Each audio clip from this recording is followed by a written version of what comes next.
Hello to the pessimistic, optimistic, and everyone in between. My name is Connor Philippi, and welcome back to the Minnesotan Sports Podcast. Merry Christmas Eve to all who celebrate it. And the Vikings were so close to making it just a little more merry.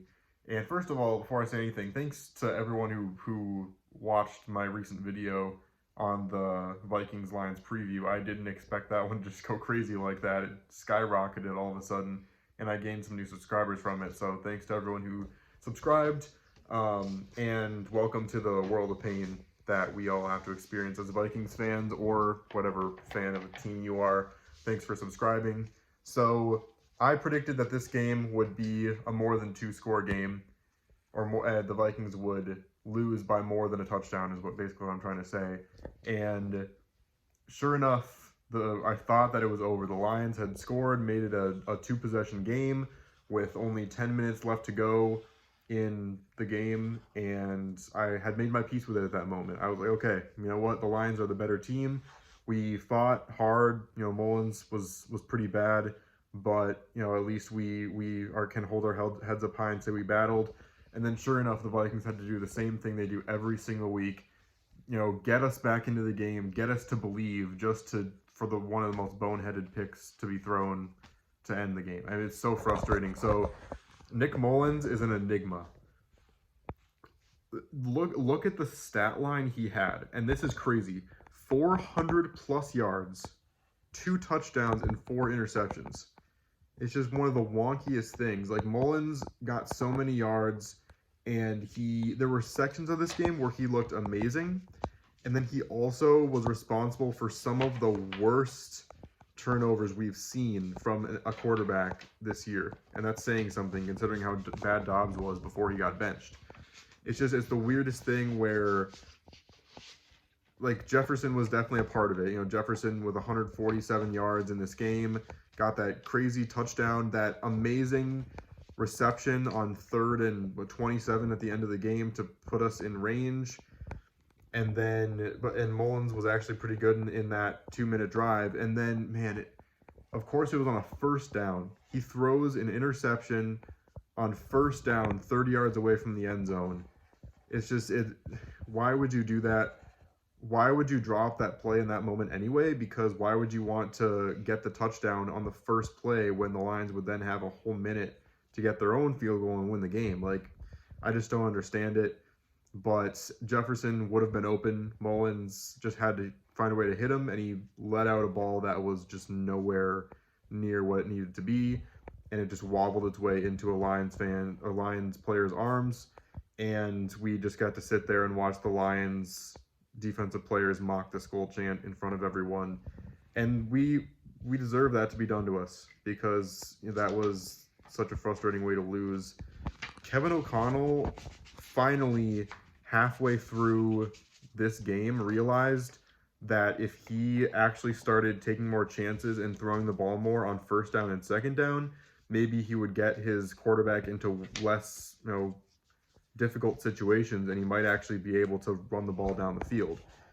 The Vikings had 17 total rushing yards, and yet in the first half, O'Connell continued to still try and run the ball on 1st down and 2nd down and put Mullins into these 3rd and long situations. And that's where the majority of his interceptions came in the first half. And then finally he decided to turn around and say, hey, maybe we can try some passes on 1st down, considering the fact that our running backs are running for 1 point whatever yards per carry so far today. And by the time he figured that out, we almost made a comeback, and we just couldn't quite do it. So the Vikings fall to 7-8. And I want to give a legitimate congratulations to Lions fans. The Lions are officially the NFC North champions. Technically the first time they've ever won the NFC North, because it was the NFC Central the last time they won it. It was years ago. So seriously, congratulations, Lions fans. I will be rooting for you, unless the Vikings somehow make it in and we play you. Other than that, I will be wholeheartedly rooting for the Lions in the playoffs. You guys deserve it. We've gotten there in different ways because Lions fans have struggled in ways that Vikings fans clearly haven't. But at the end of the day, we're both two teams that just want one stupid championship. And so I'll be rooting for the Lions to hopefully make it past and at least make it to the NFC Championship. But Vikings are now in a situation where there were some teams that should not have lost in this early slate that did. And so I'll do a video on maybe Tuesday or Wednesday breaking down the NFC playoff picture and what needs to happen still for the Vikings to make the playoffs, because it's still very possible. Now that the Lions have clinched the NFC North, they very most likely will not be able to move up to the second seed, and definitely not the first seed. So most likely, especially if they lose to the Cowboys next week, they would probably end up playing their backups in that last game against the Vikings. So we would have a pretty good chance of winning. Of course, we'd have to beat the Packers and then go on to beat the Lions, and still multiple other teams across the NFC would also have to lose some games in order for that to happen. So who knows if that will happen. But yeah, Vikings lose a very frustrating game. And of course, one of the most, unhealthy team. Well, first of all, I got to say one more thing. The refs were really bad in this game. I mean, they tried to give the Lions a chance to ice the game because they called that penalty late, and yes, that was a penalty. And then they didn't call a penalty on that Justin Jefferson potential touchdown, which would have gotten us within a field goal. So that last drive, we would have only needed a field goal. So they screwed us over that way. Didn't call that PI, should have been called for that reach around on Jefferson.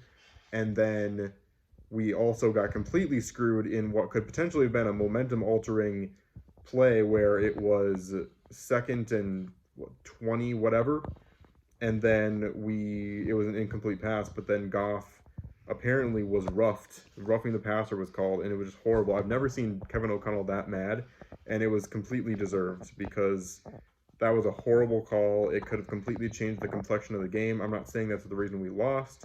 We lost because our quarterback threw a horrible interception, but still, refs, horrible job. Very frustrating that continues to happen, and there's just not going to be any repercussions for it, because that's not the way the NFL works, and it's just annoying.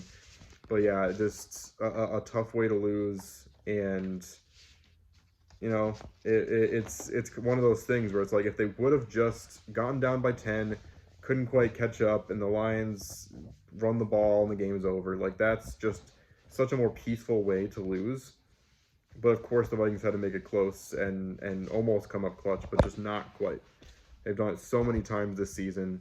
But I mean, at this point, with the way we've had so many backup QBs, and then of course on top of that, like I was about to mention, our health. We had multiple cornerbacks out of this game, and then we also ended up losing Addison to an injury, and then the Hawkinson knee injury did not look good at all. Who knows if he'll even play the next couple weeks. So just all that combination of things, the Vikings probably shouldn't be in the playoffs. It would be a pretty brutal thing to watch if the Eagles or Cowboys end up playing the Vikings, because we'll just get the breaks beat off of us. I think if the Seahawks made it in or the Rams made it in, it would be a more entertaining game. So we'll have to see what happens, but I don't know. It's frustrating. But let me know in the comments what you think about this loss. Vikings losing a difficult one by 6 to the Lions after a game-sealing interception, horrible throw by Mullins. And I will do a full breakdown of this week, go over the playoff picture again, what the stakes are for all these teams, because there's some really good games still coming up in the next few days and then the next couple weeks as the season comes to a close. But thanks so much for watching this one. Please like and subscribe, and I'll see you on the flip side.